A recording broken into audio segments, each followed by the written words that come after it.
Bien-aimés frères et sœurs en Jésus, la grâce, la paix et la miséricorde nous sont données de la part de Dieu le Père et de Jésus-Christ son Fils notre Sauveur.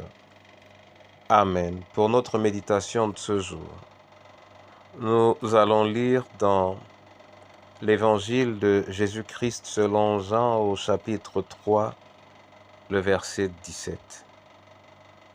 Avant la lecture, nous chantons à la gloire de Dieu le 475 dans Sur les ailes de la foi. Tout joyeux, bénissons le Seigneur. Tout joyeux, bénissons le Seigneur. Chantons et célébrons ses louanges. Adorons avec foi le Sauveur. Nous joignons aux célestes phalanges. Gloire à Dieu, gloire à Dieu, gloire à Dieu.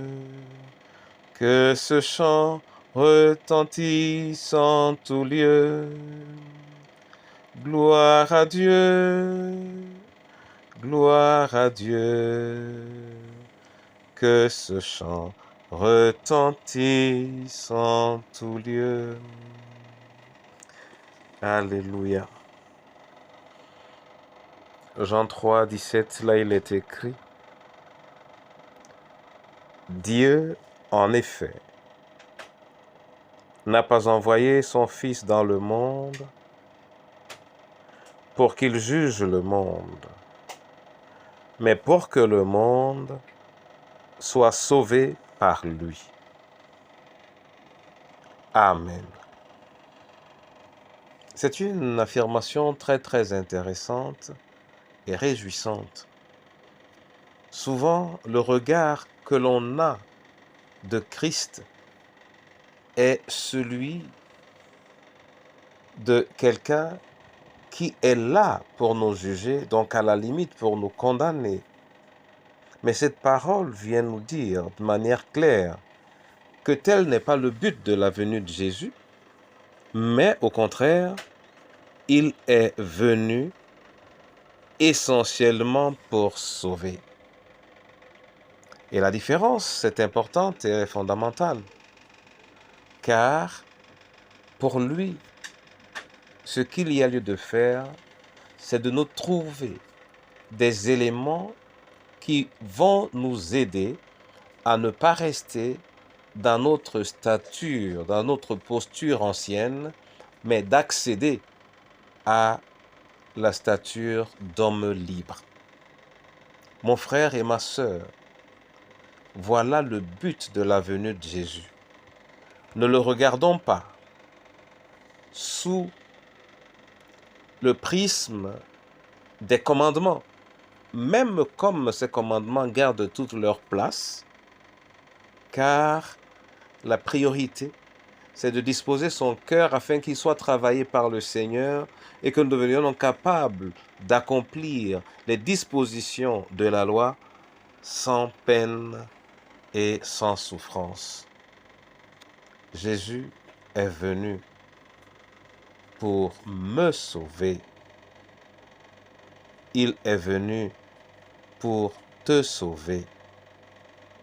Oui, mais te sauver de quoi? As-tu vraiment besoin, penses-tu, d'être sauvé? Et de quoi aimerais-tu être sauvé? Ceci pourrait faire l'objet d'un travail particulier.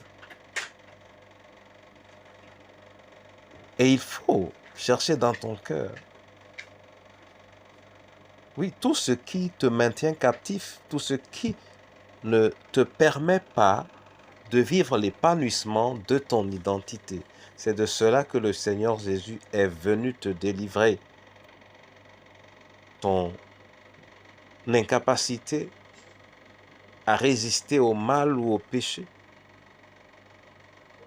Oui, ta colère permanente et toutes les autres attitudes qui ne glorifient pas le Seigneur. Et il peut t'en libérer. Fais-lui confiance il le fera. Et il le fera, oui, si tu crois en lui et que tu lui obéis. Qu'il bénisse sa parole et qu'il te bénisse en ce jour, au nom du Père, du Fils et du Saint-Esprit. Amen. Seigneur, je te rends grâce et je célèbre ton nom. Et je te dis merci parce que tu es venu non pour me juger, mais pour me sauver. Je te présente mes chaînes. Oui, je te présente mes prisons. Libère-moi selon ton amour. Libère les veufs, veuves et orphelins, Seigneur. Libère nos différentes familles qui sont les cellules de la société. Libère surtout ton Église. Oui, libère ton Église de tous les faux bergers. Libère ton Église de tous les faux fidèles. Libère ton Église de tous les mauvais esprits qui en ont pris possession.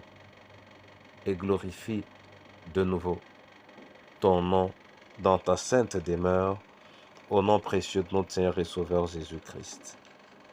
Amen.